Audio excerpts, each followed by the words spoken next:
we are here to discuss about the drug resistance.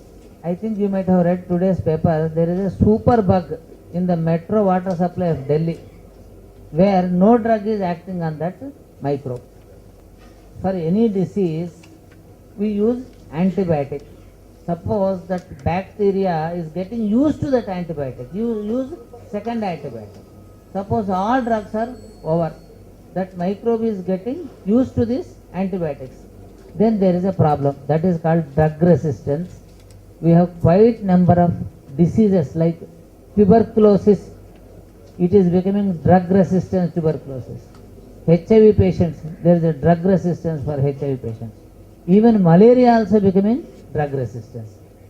This is a problem for the future and problem presently. On a World Health Day today has given this topic for enlightening, and it is not possible for only one sector of the population to control this drug resistance. It has been controlled only through enlightenment or encouraging or educating our population also. And if we find out what are the reasons for this drug resistance, I will put in this way: lot of RMPs, sir, lot of Ayurveda doctors, lot of homeopathy doctors are prescribing right and left lot of drugs. That is one problem. And second problem is off the shelf availability of the drugs. Anybody can go to the medical shops and take the drug and use it. That is another problem.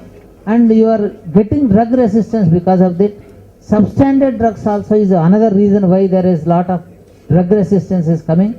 And fourth important fact is general public also.